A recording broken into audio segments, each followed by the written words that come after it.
पृथ्वीनारायण शाहको जन्म विक्रम सम्वत 1779 पुष 17 गते तदनुसार 7 जनवरी 1723 भयो। राज्यारोहण विक्रम सम्वत 1779 चैत्र 2 तदनुसार 3 अप्रिल 1743 भयो भने मृत्यु विक्रम सम्वत 1831 माघ 1 तदनुसार 11 जनवरी 1775 भयो। गोर्खाका राजा नरभूपाल शाहका 4 रानीहरू थिए। जेठी चन्द्र प्रभावती देवी खाँचीकी राजकुमारी थिइन्। माइली कौशल्यावती देवी पाल्पाका राजा गन्धर्व सेनकी छोरी थिइन्। साइली पर्वतका राजाकी भतिजी बुद्धिमती देवी थिइन् र कान्छी तनहुँकी राजकुमारी सुभद्रावती देवी थिइन्। जेठी रानी चन्द्रप्रभावती देवी निसन्तान थिइन्। माइली रानी कौशल्यावती देवीको गर्भबाट 7 जनवरी 1723 पृथ्वीनारायण शाहको जन्म भयो। तिनको गर्भबाट दलमर्दन शाह र पृथ्वीपति शाह नामका 2 छोरा र 1 छोरी पद्मकुमारी पनि जन्मेकी थिइन्। पृथ्वीपति शाहको सानै उमेरमा मृत्यु भयो। साइली बुद्धिमती देवीबाट वीरेन्द्रकेशर शाह र सुरप्रताप शाहको जन्म भयो। वीरेन्द्रकेशरको पनि सानै उमेरमा मृत्यु भयो। कान्छी सुभद्रावती देवीबाट महोद्दाम कीर्ति शाह र दलजित शाहको जन्म भएको थियो। यी सन्तानहरूमा पृथ्वीनारायण शाह सबभन्दा जेठा भएकाले युवराज घोषित भएका थिए। पृथ्वीनारायण शाहलाई 5 वर्षकी उमेरदेखि चन्द्रप्रभावती देवीले शिक्षा दीक्षा दिएकी थिइन्। यिनको लालन पालनको सम्पूर्ण अभिभार पनि चन्द्रप्रभावती देवीकै काँधमा राखिएको थियो।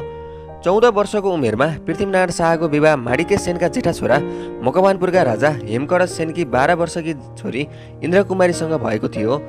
छोरी सानै भएकीले मधेसको चलन अनुसार विवाहको लगत्तै विदा गर्न नमिल्ने भएकाले हेमकर्ण सेनले छोरी विदा गर्न मानेनन्। पृथ्वीनारायण शाह रित्तेहात गोर्खा फर्किए। केही समयपछि पृथ्वीनारायण शाह दुलै लिन फेरि मकवानपुर गए। यसपटक यिनले विवाहमा प्रयोग गरिएको गज मोतिहार र 1 दन्ता हात्तीको माग गरे। हेमकर्ण सेनले ज्वाइँको यस मागलाई स्वीकार गरेका थिए, तर हेमकर्ण सेनका छोरा दिग्बन्धन सेनले यी दुवै कुरा अस्वीकार गरे। त्यसै हुनाले यसपटक पनि पृथ्वीनारायण शाह दुलै नलिएरै गोर्खा फर्किए। फर्कदा यिनले टिस्टुङ, पालुङ, चितलाङ हुँदै चन्दागिरीको उकालोबाट काठमाडौँ उपत्यकाको 3 सहर हेर्ने मौका पाएका थिए। त्यसै बखत यिनको मनमा 3 सहरको राजा हुने अभिलाषा बढ्यो। प्रथम विवाह असफल भएपछि 1740 को फेब्रुअरी महिनामा पृथ्वीनारायण शाहको दोस्रो विवाह 17 वर्षको उमेरमा बनारसका राजपूत अभिमान सिंहकी छोरी नरेन्द्र लक्ष्मी देवीसँग भयो। गोर्खा र भक्तपुरका बीचमा निकै अघिदेखि मैत्री सम्बन्ध कायम थियो। त्यसैको फाइदा उठाई पृथ्वीनारायण शाहले भारदारहरूको सल्लाह लिएर सन् 1741 भक्तपुरको भ्रमण गरे। यिनको भक्तपुर भ्रमणको मुख्य उद्देश्य उपत्यकाको राजनीतिक स्थितिको अध्ययन गर्नु भयो। ललितपुरको बाटो भक्तपुर जाँदा यिनी ललितपुरका राजा विष्णु मल्लको पाहुना भएर केही समयसम्म त्यहाँ बसेका थिए। यसबाट यिनलाई ललितपुरको आन्तरिक स्थिति बुझ्न सजिलो भयो। यिनले भक्तपुरका राजा रणजित मल्ललाई आफ्ना पिता नरभूपाल शाहको पगडी साटेर गोर्खा र भक्तपुरका बीचमा मित्रता कायम गरे। यिनले रणजित मल्लकी रानी जयलक्ष्मी तर्फका छोरा वीरनरसिंह मल्लसँग मित लगाए। त्यस बखत यिनले चागुनारायणको दर्शन गरे। यो खबर सुनेपछि कान्तिपुरका राजा जयप्रकाश मल्लले पृथ्वीनारायण शाहलाई आफ्नो दरबारमा बोलाएर मित लगाए। त्यहाँ यिनको ठुलो स्वागत सत्कार भयो। यिनले पशुपतिनाथ र गुहेश्वरीको दर्शन गरी नुवाकोटको भैरवीको दर्शन गर्न जयप्रकाश मल्लसँग बिदाबारी लिएर नुवाकोटतर्फ प्रस्थान गरे। नुवाकोटको भैरवीको दर्शन गरी यिनी सकुशल गोर्खा दरबार पुगे। सन् 1743 नरभूपाल शाहको मृत्युपछि पृथ्वीनारायण शाह 20 वर्षको उमेरमा राजा भए। राजा भएको केही समयपछि नै पृथ्वीनारायण शाहले नुवाकोटमाथि आक्रमण गरे। पृथ्वीनारायण शाहका पिता नरभूपाल शाहले काजी जयन्त राणा र महेश्वर पन्तको नेतृत्वमा नुवाकोटमाथि आक्रमण गर्न गोर्खाली फौज पठाएका थिए। नुवाकोट कान्तिपुर राज्य अन्तर्गत पर्दथ्यो। कान्तिपुरको फौजले गोर्खालीहरूलाई नराम्रोसँग हराइदिए। त्यसै रिसमा जयन्त राणाको जागिर पनि खोसियो। यिनले जयप्रकाश मल्लको सेनामा भर्ती हुन बाध्य भए। पृथ्वीनारायण शाहलाई आफ्ना पिताको यस हारको बदला लिनु थियो। यिनले विराज थापामाथि विश्वास नगरेर महेश्वर पन्तलाई आक्रमण गर्ने जिम्मा सुम्पे। तर महेश्वर पन्तको नेतृत्वमा गएको गोर्खाली फौजको यसपटक पनि हार भयो। नुवाकोटसँग हार भएपछि यिनी निराश भएनन्। यिनी हात हतियार सङ्कलन गर्न बनारसतर्फ लागे। यिनले बनारसमा आफ्ना भारद्वाज गोत्र त्याग गरी आफ्नो गुरुको कश्यप गोत्र धारण गरे। नुवाकोटबाट गोर्खा आइसकेपछि पृथ्वीनारायण शाहले नुवाकोटमाथि आक्रमण गर्ने पूर्व तयारी गर्न थाले। अनि कालु पाँडेलाई काजी पद प्रदान गरे। यसरी आफ्नो आन्तरिक स्थिति सुदृढ बनाइसकेपछि पृथ्वीनारायण शाहले आफ्ना 1000 फौजका साथ नुवाकोटमाथि आक्रमण गर्ने योजना बनाए। नुवाकोटको रक्षा गर्ने जिम्मा जयन्त राणाको थियो। पृथ्वीनारायण शाहले यिनलाई आफ्नो पक्षमा मिलाउने प्रयास गरे, तर जयन्त राणाले जयप्रकाश मल्लको नुन खाएको हुनाले मिल्न नसक्ने जवाफ दिएपछि गोर्खालीहरूका निम्ति नुवाकोटमाथि आक्रमण गर्नुबाहेक अन्य कुनै विकल्प बाँकी रहेन। गोर्खालीहरूले नुवाकोटमाथि आक्रमण गर्ने तयारी गरिरहेको थाहा पाएपछि जयन्त राणा अझै बढी सैनिक सहायताको माग गर्न कान्तिपुर गए। त्यस बखत नुवाकोटको रक्षा गर्ने ऐभारा जयन्त राणाका छोरा शङ्खमणि राणालाई दिएको थियो। पृथ्वीनारायण शाहले नुवाकोटमाथि आक्रमण गर्न आफ्ना फौजलाई 3 समूहमा विभाजित गरेका थिए। पहिलो समूहले धर्मपानी तर्फबाट, दोस्रो समूहले गोर्खु तर्फबाट नुवाकोटको महामण्डपमा आक्रमण गर्ने र पृथ्वीनारायण शाहको तेस्रो समूहले त्रिशुलीको किनारमा बस्ने योजना बनायो। त्यस बखत त्रिशुलीमा ठुलो बाढी आएको थियो। खोला तर्न निकै गाह्रो भयो। त्यसै हुनाले पृथ्वीनारायण शाहले खिनचेतका कल्याण उपाध्याय रिमालबाट डुङ्गा र खाद्यान्नको माग गरे। डुङ्गा र खाद्यान्न प्राप्त गरेपछि गोर्खालीहरूलाई अगाडि बढ्न निकै सजिलो भयो। 26 सेप्टेम्बर 1744 मा कालु पाँडे मध्यम कीर्ति शाहको नेतृत्वमा आएको गोर्खाली फौजको 2 समूहले महामण्डपमाथि आक्रमण गरे। यस आक्रमणको समयमा 12 वर्षका दलमर्दन शाहको हातबाट शङ्खमणि राणा मारिए। यस युद्धमा गोर्खालीहरू विजयी भए। नुवाकोटको विजय मल्ल वंशको पतनको प्रारम्भ मानिन्छ। नुवाकोटको विजयपछि गोर्खालीहरू बेलकोटमाथि आक्रमण गर्न हतारिन थाले। त्यस बखत जयन्त राणा नुवाकोटको हारको खबर सुनेर दिक्क मानेर बेलकोटमा आइबसेका थिए। कालु पाँडेलाई तत्कालै बेलकोटमाथि आक्रमण गर्ने इच्छा थिएन, तर पृथ्वीनारायण शाहले फौज साथ लिएर बेलकोटतर्फ बढेको देखेर यिनी पनि पछि लागे। कालु पाँडे नपुगेको भए बेलकोटमा पृथ्वीनारायण शाहको हार हुने थियो। कालु पाँडेको रणकौशलताले गर्दा बेलकोटको युद्धमा गोर्खालीहरू विजयी भए। जयन्त राणा जिउँदै समातिएर यिनलाई छाला काटेर निर्ममतापूर्वक मारियो। पृथ्वीनारायण शाहको जयन्त राणाप्रतिको यो व्यवहार ज्यादै अमानवीय थिए।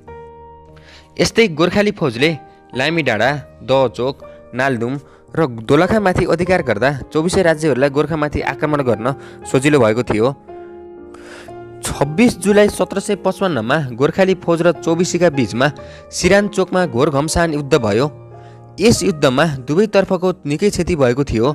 अन्ततोगत्तो गोर्खाली फौज विजयी भयो। गोर्खालीतर्फका अमर पाँडे र कलाईद्वारे जस्ता वीर सेनापतिहरूले वीरगति प्राप्त गरे। चौबिसीतर्फका पर्वत सरदार बोली भञ्जन मल्ल र लमजुङका सरदार ओहिमान साई गोर्खालीहरूद्वारा समातिए। सरदार बोली भञ्जन मल्ल बाहेक गोर्खालीहरूले सबै युद्धबन्दीहरूलाई नगरको अर्थात् नगरा बनाउने मानिस बनाएर राखेका थिए।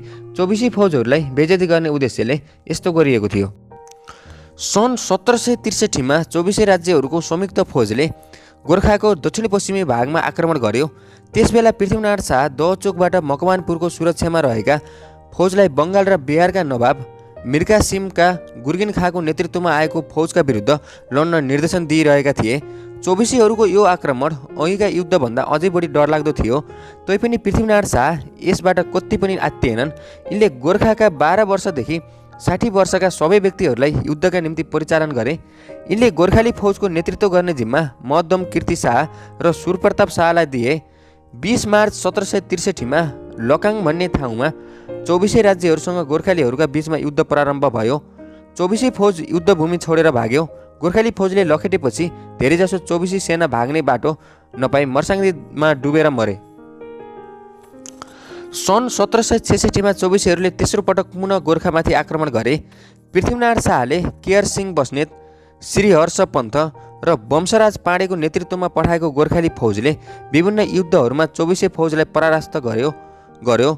यस युद्धमा वंशराज पाँडेले लमजुङका कुञ्जर भण्डारी र पारथ भण्डारी नामका 2 सरदारहरूलाई समातेर नुवाकोट पठाए।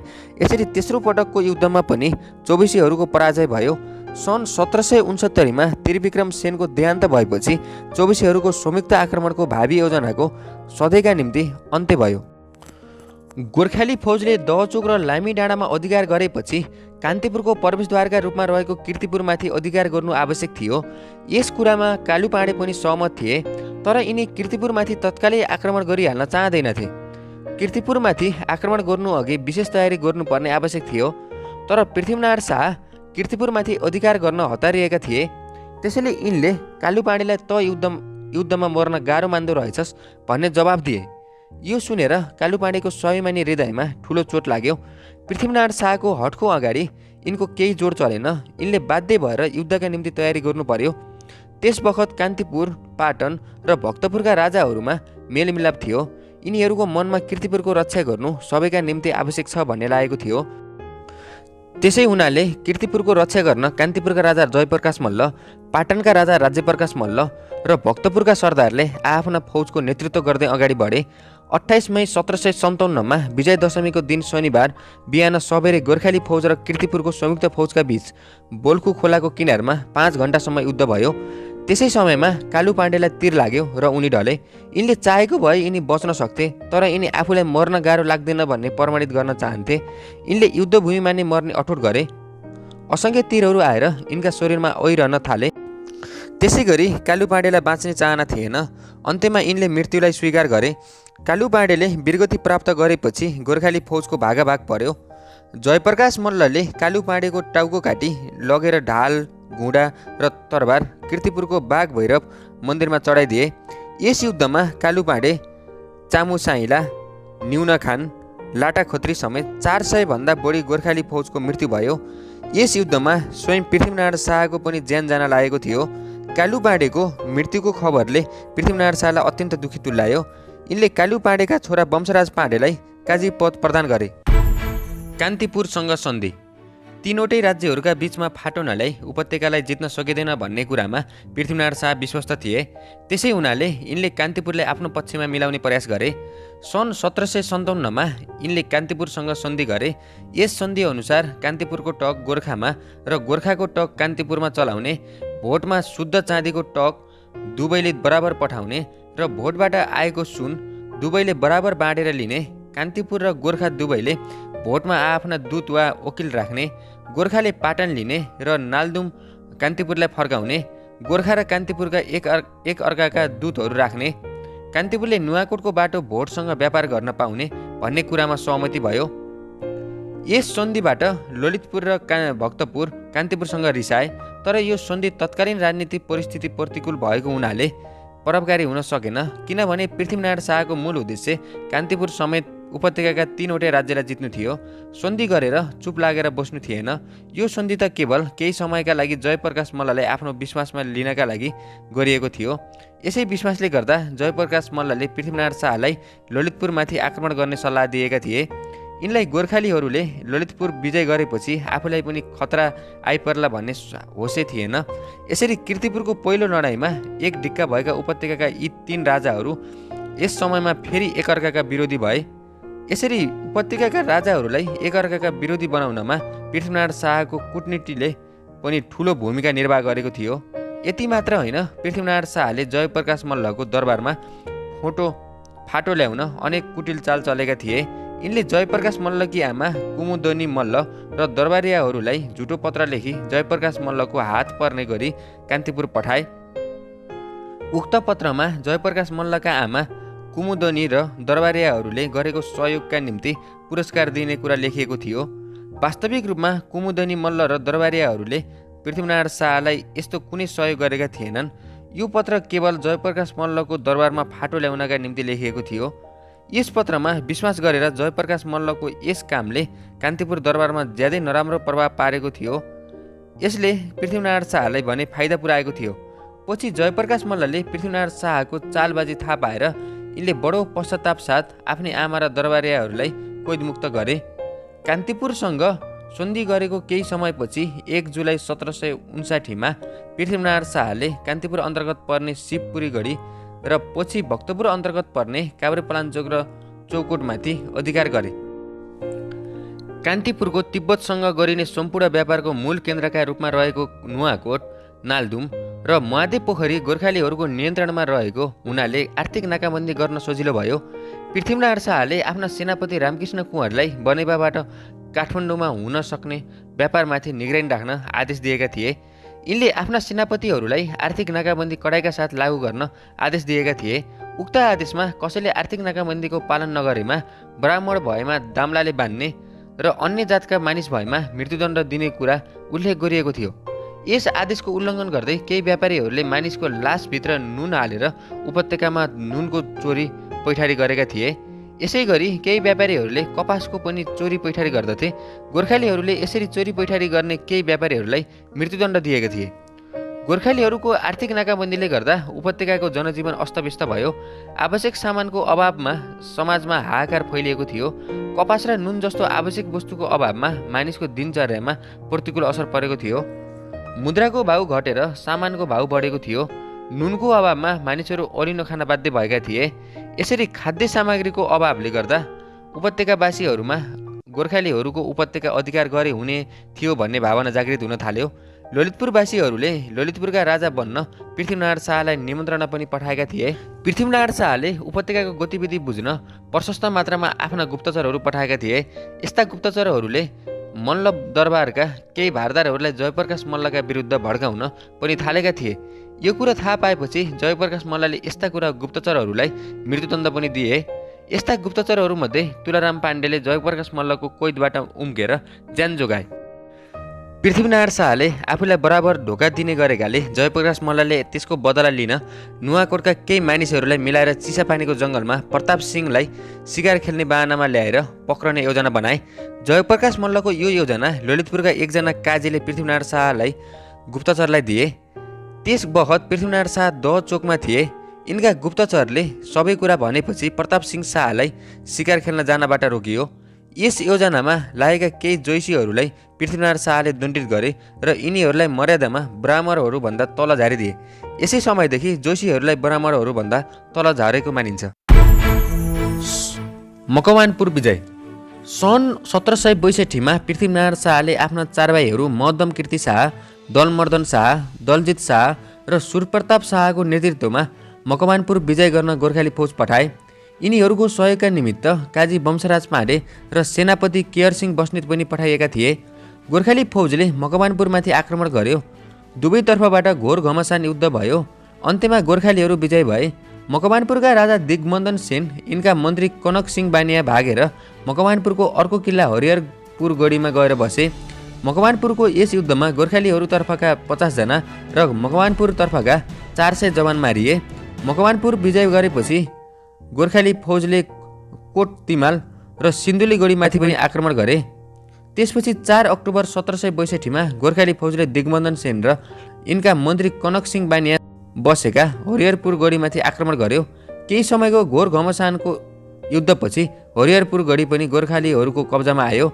दिग्बन्धन सेन र यिनका मन्त्री कनक सिंह बानिया भागेर भारतको खुडा घाटमा गएर बसे। दिग्बन्धन सेनका परिवारका अन्य सदस्यहरू समातिए। पछि गोर्खालीहरूले यिनीहरूलाई पनि कैदमुक्त गरिदिए। हरिहरपुरमाथि विजय प्राप्त भएपछि गोर्खाली फौजले परेवा डाँडामाथि पनि अधिकार गर्यो। यसरी केही महिनामा नै दक्षिणको धनी तथा शक्तिशाली राज्य मकवानपुरमाथि अधिकार गरेपछि उपत्यकामा लगाएको आर्थिक नाकाबन्दी अझै बलियो भयो। मिरकासिमको फौजसँग युद्ध।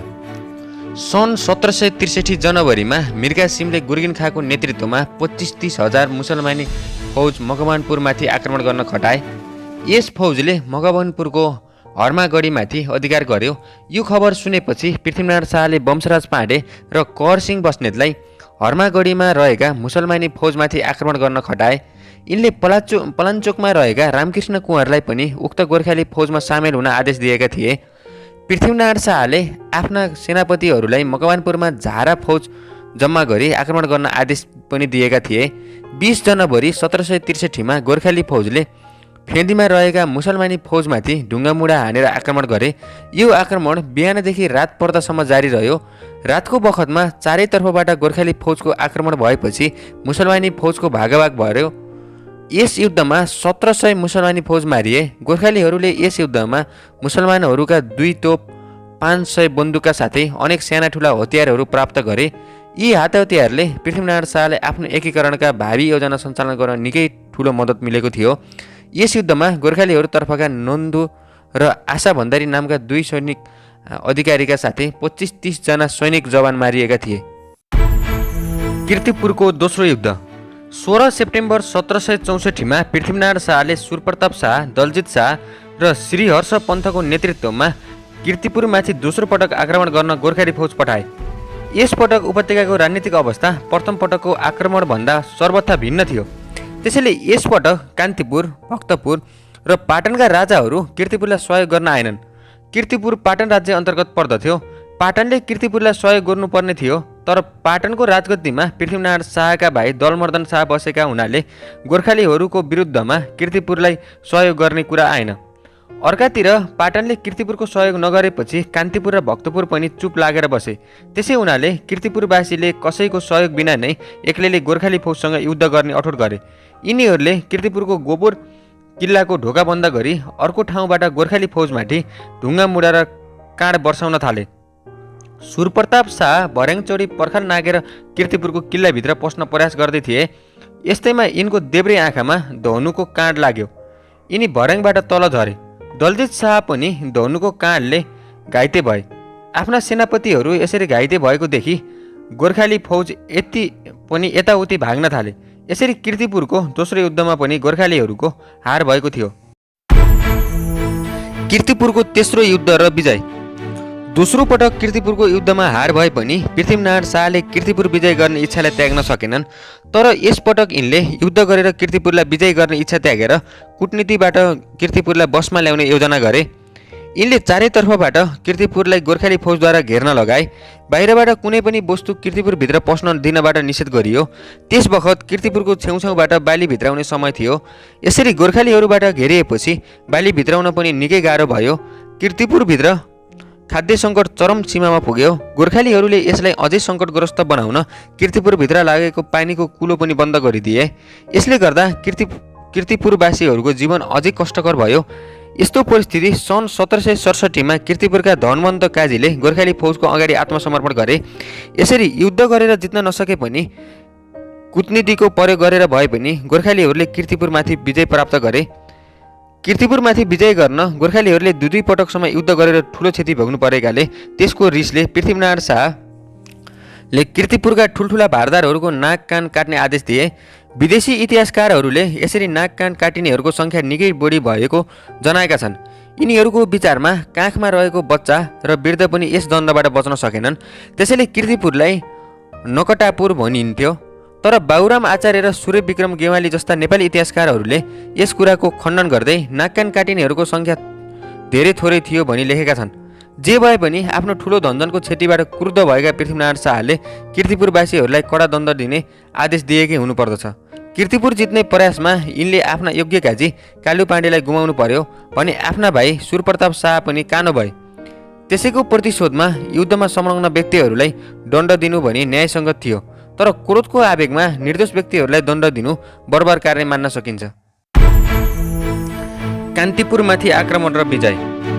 जयप्रकाश मल्लको शासनबाट कान्तिपुरका जनता वाक्क भइसकेका थिए। पृथ्वीनारायण शाहलाई यस कुराको राम्रो ज्ञान थियो। त्यसै हुनाले कान्तिपुरमाथि आक्रमण गरेमा त्यहाँका जनताले जयप्रकाश मल्ललाई साथ दिने छैनन् भनी यिनी ढुक्क परेका थिए। 25 सेप्टेम्बर 1768 कान्तिपुरका जनता इन्द्र जात्रा पर्व मनाइरहेका बखत मध्यरातमा गोर्खाली फौजले तीन तर्फबाट आक्रमण गर्यो। गोर्खाली फौजको एक समूहले भीमसेन स्थान, अर्कोले टुडीखेल र तेस्रोले नरदेवी तर्फबाट आक्रमण गरेको थियो।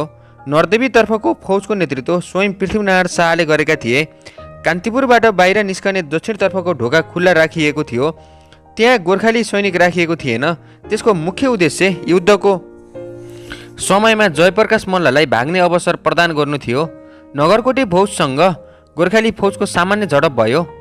त्यसपछि आफ्ना 300 नगरकोटे फौजका साथ जयप्रकाश मल्ल दक्षिणद्वारबाट भागेर पाटन पुगे। गोर्खाली फौजसँग भएको झडपमा 8-10 जना नगरकोटे सिपाही मारिए। जयप्रकाश मल्ल पाटनतर्फ भागेपछि पृथ्वीनारायण शाह हनुमान ढोकाको न्युच्छे दरबार अगाडिको डबलीमा राखिएको कान्तिपुरको राज सिंहासनमा बसे। भोलिपल्ट बिहान यिनले आफ्ना एक भाइलाई पठाएर कुमारीको रथ यात्रा पुरा गर्न लगाए। यिनले कान्तिपुरमाथि अधिकार गरेपछि कुनै पनि नगरवासीलाई दुःख दिएनन्। यिनले परम्परागत रूपमा मानिआएको रीतिथिति र चालचलनमा कुनै पनि हस्तक्षेप गरेनन्। त्यसै हुनाले यिनले कान्तिपुरवासीबाट पनि पूर्ण सहयोग प्राप्त गरेका थिए। पाटनमाथि विजय। जयप्रकाश मल्ल कान्तिपुरबाट भागेर पाटनका राजा तेजनरसिंह मल्लको दरबारमा शरण लिन पुगे। यी दुवै राजाहरूले गोर्खालीहरूसँग युद्ध गर्ने तयारी गरिरहँदा पाटनका 6 प्रधानहरू पृथ्वीनारायण शाहलाई पाटनका राजा बनाउने प्रयास गरिरहेका थिए। यसरी आफ्नै राज्यभित्रका शक्तिशाली 6 प्रधानहरू आफ्ना युद्ध योजनाका विरोधी भएकाले आफूमाथि हुन सक्ने खतरालाई बुझेर यी दुवै राजाहरू भक्तपुरको शरणमा गए। भक्तपुरका राजा रणजित मल्लले आफ्ना जनताको राय बुझेर यी दुई राजाहरूलाई शरण लिए। जयप्रकाश मल्ल र तेजनरसिंह मल्लले भक्तपुरमा शरण लिएपछि गोर्खाली फौजले बिना रक्तपात पाटनमाथि अधिकार गर्यो।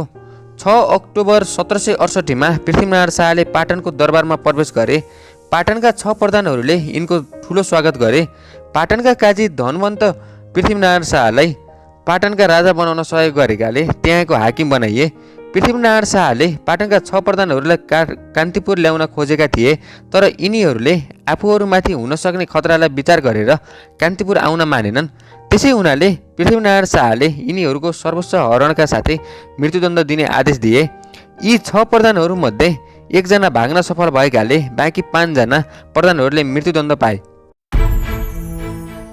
भक्तपुरमाथि विजय। भक्तपुरका राजा रणजित मल्ल पृथ्वीनारायण शाहका मितबुवा थिए। त्यसै हुनाले यिनी हतारिएर भक्तपुरमाथि आक्रमण गरिहाल्न चाहँदैनथे। यिनले आफ्ना मितबुवालाई जयप्रकाश मल्ल र तेजनरसिंह मल्ललाई फिर्ता पठाउन अनुरोध गरे, तर रणजित मल्लले शरणार्थीहरूलाई फिर्ता गराउने कुरामा कुनै चासो देखाएनन्। बरु यसको विपरीत जयप्रकाश मल्लले भक्तपुरमा गोर्खालीहरूका विरुद्ध युद्धको तयारी गर्न थाले। यिनले चौदण्डीका राजा कर्णसेनसँग सैनिक सहायताको माग पनि गरेका थिए। यसरी आफ्ना विरुद्धमा भक्तपुरमा राजनीतिक गतिविधिहरू बढिरहेको हुनाले पृथ्वीनारायण शाहले कान्तिपुर र पाटनमाथि विजय गरेको करिब 1 वर्षपछि भक्तपुरमाथि आक्रमण गर्ने निश्चय गरे। यसै अनुसार पृथ्वीनारायण शाहले सूर्यप्रताप शाह, वंशराज पाण्डे, केयर सिंह बस्नेत इत्यादिको नेतृत्वमा भक्तपुरमाथि आक्रमण गर्न 1500 गोर्खाली फौज त्यसतर्फ पठाए। 10 नोभेम्बर 1769 मा गोर्खाली फौजले भक्तपुरमाथि आक्रमण गर्यो। गोर्खाली फौजले घरको छानोमा चढेर भक्तपुर दरबारमा ताकेर गोली चलाउन थाले। यस्तैमा भक्तपुर दरबारको चौकोट भवनमा उक्लन लाग्दा भर्याङमा जयप्रकाश मल्लको दाहिने खुट्टाको गोलीगाँठोमा गोली लाग्यो। यिनी भर्याङबाट भुइँमा लोटिन पुगे। रणजित मल्ल र तेजनरसिंह मल्लले यिनलाई तानेर चोटामा पुर्याए। त्यस समयसम्म भक्तपुरको निकै क्षति भइसकेको थियो। अनेक घरहरू जलेर ध्वस्त भएका थिए। यसरी आफ्नो निकै ठुलो क्षति भएको देखेर रणजित मल्लले दरबारको झ्यालबाट पगरी फुकालेर देखाई आत्मसमर्पण गरे। यस युद्धमा भक्तपुरतर्फका 1700 मानिसको ज्यान गयो र 501 घरहरू जलेर नष्ट भए। गोर्खालीहरूतर्फबाट 50-60 जना सैनिक मारिए। भक्तपुरमाथि विजय गरेको खबर सुनेपछि पृथ्वीनारायण शाहले भक्तपुर दरबारमा तिनै राजाहरूसँग भेटघाट गरे। यिनले आफ्ना 75 वर्षका मितबुवा रणजित मल्लको इच्छा अनुसार भक्तपुरको ढुकुटीबाट केही रकम झिकी बाँकी जीवन काशीमा बिताउने गरी त्यसतर्फ विदा गरे। जयप्रकाश मल्ललाई यिनको इच्छा अनुसार गुहेश्वरी मन्दिरमा बस्ने व्यवस्था मिलाइयो। त्यही यिनको मृत्यु भयो। तेजनरसिंह मल्ललाई आजम्म कैदको सजाय दिइयो। भक्तपुर विजयको श्रेय सूर्यप्रताप शाहले लिन चाहन्थे, तर भक्तपुरमा भएको धनजनको क्षतिका निम्ति सूर्यप्रताप शाह नै दोषी भएको हुनाले पृथ्वीनारायण शाहले यस विजयको पुरस्कार वंशराज पाण्डेलाई दिएका थिए। पश्चिमी विजय। सन् 1771 मा केयर सिंह बस्नेतको नेतृत्वमा गएको फौजले छाङ, मनपाङ र दुरुङचुङमा अधिकार गरी तनहुँको राजधानी सुरलाई चारैतर्फबाट घेरामा पार्यो। भाग्ने कुनै उपाय नदेखेर तनहुँका राजा कमारी दत्त सेनले आत्महत्या गरे। कमारी दत्त सेन निसन्तान भएकाले यिनले आत्महत्या गरेपछि यिनका भाइ हरकुमार दत्त तनहुँका राजा भए। यिनले नेपालको अधीनता स्वीकार गरी गोर्खाली सेनालाई सहयोग गर्ने वचन दिए। तनहुँले आत्मसमर्पण गरेकोदेखि लमजुङका राजा वीरमर्दन शाहले पनि नेपालको अधीनता स्वीकार गरे। वंशराज पाण्डेको नेतृत्वमा गएको फौज कास्कीतर्फ बढ्न लागेपछि कास्कीका राजा सिद्धिनारायण शाहले पनि आत्मसमर्पण गरे। त्यसपछि वंशराज पाण्डेको फौजले पश्चिम नुवाकोटमाथि पनि अधिकार गर्यो। केयर सिंहको फौजले रिसिङ, ढोर इत्यादिमा अधिकार गर्दै वंशराजको फौजमा मिसिन पुग्यो। त्यसपछि यी दुवै समूहका फौजले संयुक्त रूपबाट भिरकोट, गरौँ, पैयुँ इत्यादि ठाउँहरूमा अधिपत्य कायम गर्यो। यसरी नेपाली फौजले एक एक गरेर 24 राज्यहरूमाथि अधिकार गरेकोदेखि पर्वतका राजा कीर्तिबम मल्ल र पाल्पाका राजा मुकुन्द सेन द्वितीयले नेपाली फौजलाई ध्वस्त पार्न एउटा सैनिक गठबन्धन गरे। 24 राज्यको यस संयुक्त फौजले सतहुमा नेपाली फौजमाथि आक्रमण गर्यो। यस युद्धमा केरसिंह बस्नेत मारिए र वंशराज पाण्डे कैद गरिए। यसरी आफ्ना सेनापतिहरूमध्ये कोही मारिए र कोही कैद गरेपछि नेपाली फौज ज्यान जोगाएर भागे। नेपाली फौज पराजित भएको देखि लोमजुङ, कास्की, तनहुँ इत्यादि ठाउँमा राजाहरूले पनि आफूलाई स्वतन्त्र घोषित गरे। 24 राज्यहरूको युद्धमा यसरी पराजित हुनु परेकोले पृथ्वीनारायण शाहले पश्चिम विजय गर्ने आफ्नो इच्छालाई परित्याग गरी पूर्वतर्फ राज्य विस्तार गर्ने चाहना गरे। पूर्वको विजय। चौदण्डीका राजा कर्णसेनको कामबाट त्यहाँका प्रभावशाली अधिकारी हरिनन्दन उपाध्याय र त्रिलोचन उपाध्याय रिसाएका थिए। पृथ्वीनारायण शाहले चौदण्डीका यी दुई प्रभावशाली व्यक्तिहरूलाई आफ्नो पक्षमा मिलाए। कर्णसेनसँग राम्रो सम्बन्ध नभएकाले चौदण्डीका प्रमुख व्यक्ति स्वरूप सिंह कार्की पहिलेदेखि नै पृथ्वीनारायण शाहको पक्षमा मिल्न आएका थिए। यसरी आफ्ना राज्यका प्रमुख व्यक्तिहरू पृथ्वीनारायण शाहका पक्षमा गएको र नेपाली फौज चौदण्डी विजय गर्न आइरहेको खबर सुनेपछि त्यहाँका राजा कर्णसेन र मन्त्री अजित राय भागेर विजयपुर पुगे। यसरी लडाइँ नै नगरी 16 जुलाई 1773 चौदण्डी राज्य नेपाल अधिराज्यमा गाभियो। चौदण्डीमा आफ्नो स्थिति बलियो बनाउन गोर्खालीहरूलाई 1 वर्ष लागेको थियो। त्यसपछि मात्र यिनीहरू विजयपुरतर्फ लागे। विजयपुरको राजगद्दी खाली थियो। त्यहाँका मन्त्री बुद्धिगणा राईले विद्रोह गरेर त्यहाँका राजा रघुनाथ सिंहलाई धपाएकाले त्यहाँको राजगद्दी खाली हुन आएको थियो। बुद्धिगणा राईले चौदण्डीका राजा कर्णसेनलाई विजयपुरको राजगद्दीमा राखे। पृथ्वीनारायण शाहले राई लिम्बूहरूका राज्यमाझ किराँतमा आक्रमण गर्ने काम रामकृष्ण कुँवरलाई दिएका थिए।